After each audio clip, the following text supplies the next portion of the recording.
and Backpacking with Goose podcast. This episode is part of a short series covering hikes in the Cataloochee area of the Great Smoky Mountains National Park. Today, I'll hike on the Little Cataloochee Trail. The Cataloochee area of the park is one of the more remote areas of the Smokies and cannot be accessed by the main entrances in Cherokee or Gatlinburg. It's accessed off of Cove Creek Road near the Maggie Valley, North Carolina area. Cataloochee is well known for its herds of elk, which roam around the large fields and woods there. Cataloochee was never permanently settled by the Cherokees, but they hunted and fished in the area. The first European settlers arrived in the area in the early 1800s. They lived in the same manner as most of the other communities that eventually got swallowed up into the park.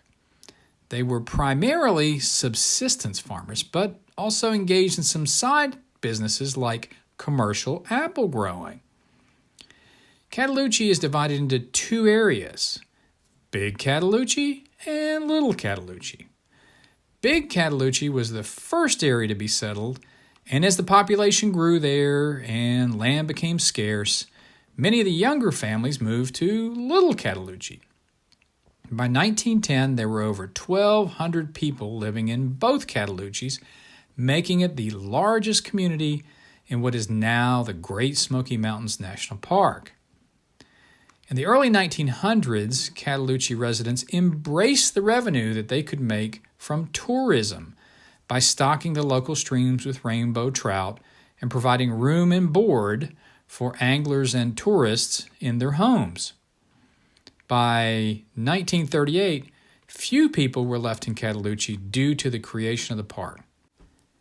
It must have been really devastating for the families of Cataloochee and the other communities to be forced out by the federal government to create the park.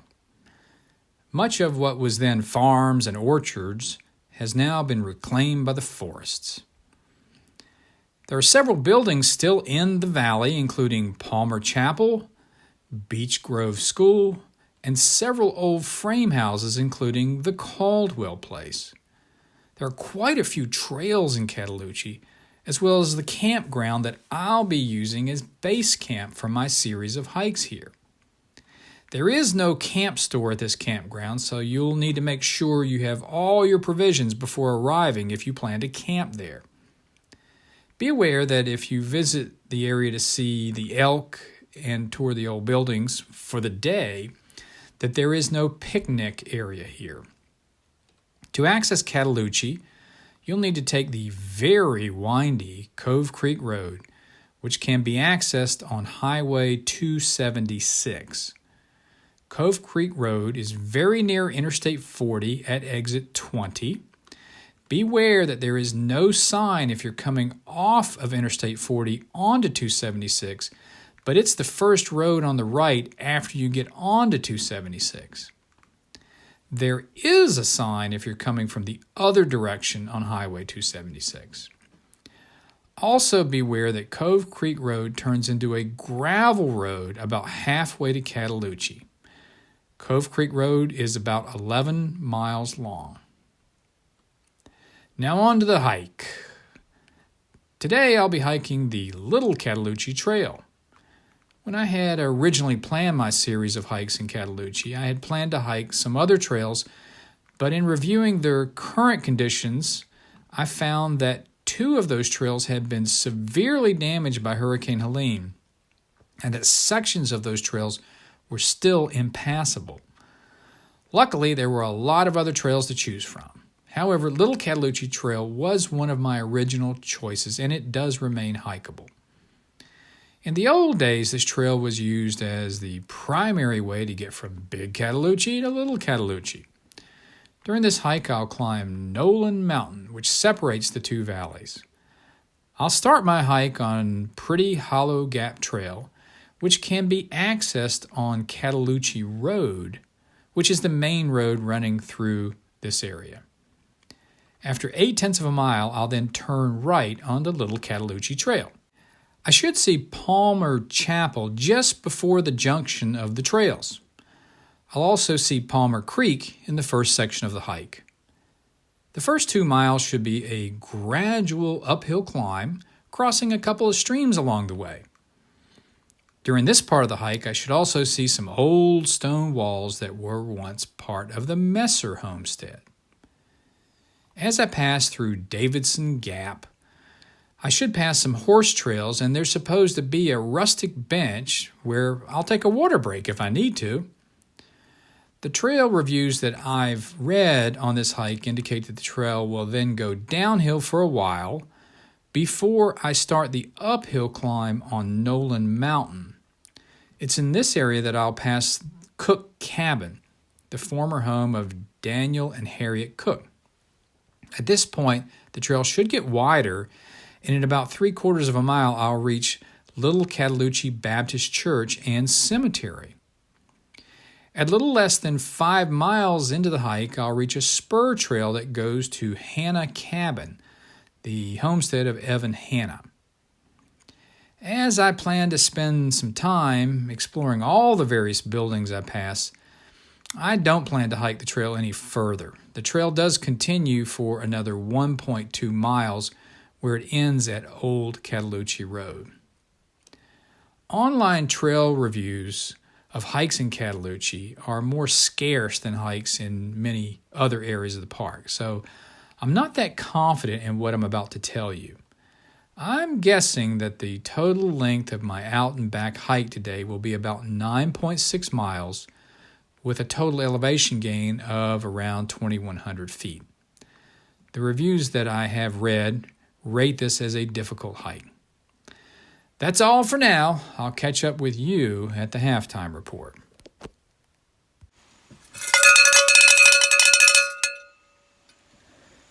Okay, it's time for the halftime report. I'm coming to you live from Hanna Cabin off of Little Cataloochee Trail in the Cataloochee area of the Great Smoky Mountains National Park. I arrived at the trail early today, passed a few elk and deer along the way. As I started my hike, I quickly passed the horse camp, and there were a couple of horses there and their riders hanging out, and not too far from them were a few more elk. The initial section of the hike was on Pretty Hollow Gap Trail, which was wide with, kind of a gradual incline. When I turned off on Little Cataloochee Trail, the hike immediately got steeper and narrower. As I hiked, it continued to get steeper until I finally reached Davidson Gap, which is the high point of the hike. At Davidson Gap was a clearing with some old, kind of rotted away hitching posts for horses. I did mention that this was also a horse trail.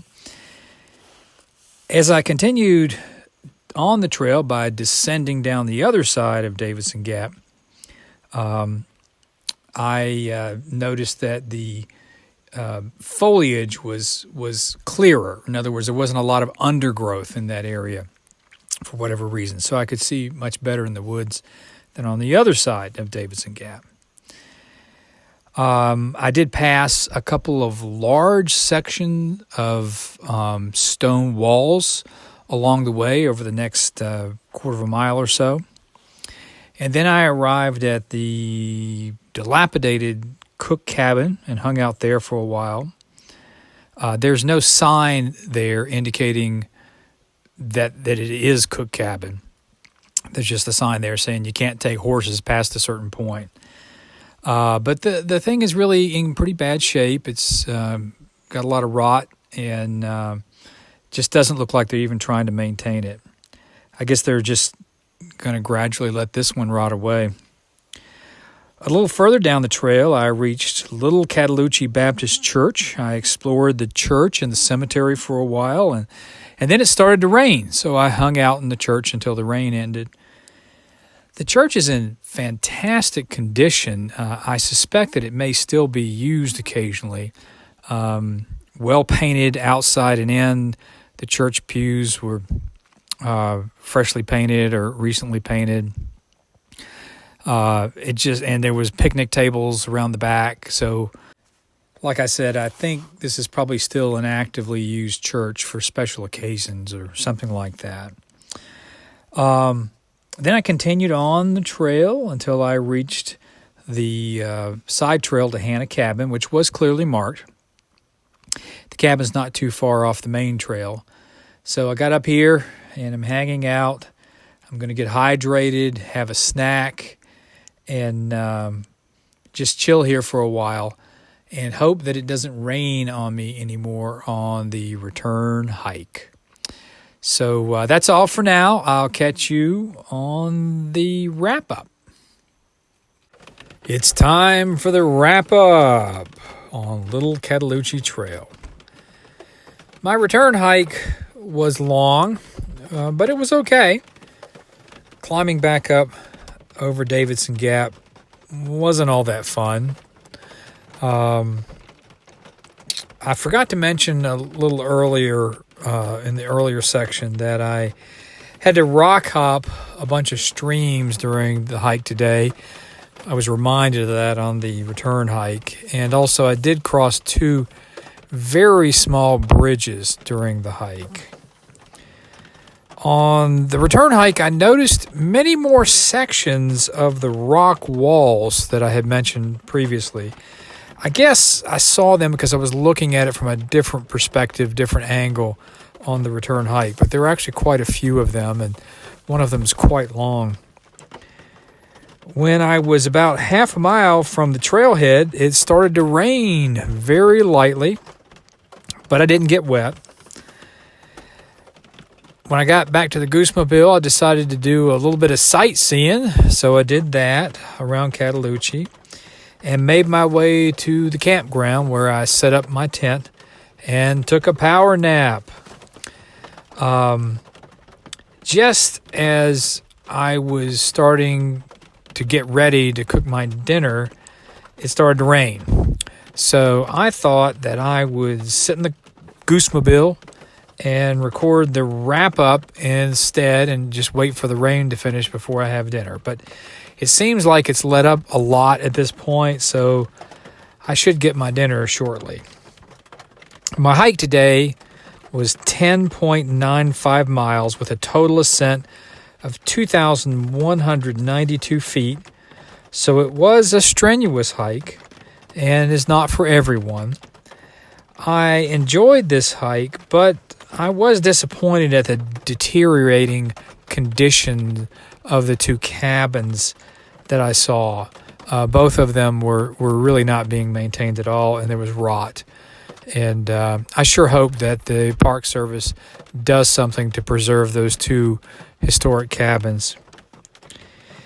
In my intro, I indicated that this trail was an old road. That was based upon something that I had read on a trail review on the internet, but I really don't think that's the case. I think maybe the part after the first cabin I came to, that was pretty much like a road, and the initial hike on the access trail to get to Little Cataloochee Trail, at the start of the hike, that also was pretty wide and I think could be considered a road. But the rest of it, I just don't see it. It's not wide enough. It doesn't look like it's ever been wide enough. And I really don't see any way that a car or a horse and wagon could have gotten through there. So I'm thinking this was just a horse and foot trail, and that's primarily what it's been. I did get a lot of solitude on today's hike, which is good every now and again, because I didn't see a single hiker at all during my entire hike, which is very rare. If you enjoy this podcast, please subscribe to it and give it a good rating on the podcast platform that you use. The algorithms look for that, and it helps to expand listenership, which helps me to spread the word about this podcast. Also, please recommend it to your friends who enjoy hiking and outdoor adventures. If you like it, they'll most likely like it as well. Photos taken during today's hike can be found on Instagram, where my name is Gooseahikin. That's Gooseahikin. A final thought. As always, enjoying the great outdoors is most certainly enjoyable and fun. But please don't engage in strenuous physical activities that are beyond your capabilities or your physical condition. Make sure you're familiar with the wildlife you could encounter on your journey so you can be prepared. Also, make sure that you wear weather-appropriate clothing, carry an emergency medical kit, water, and a map, and always stay on the trail. And go to church this Sunday.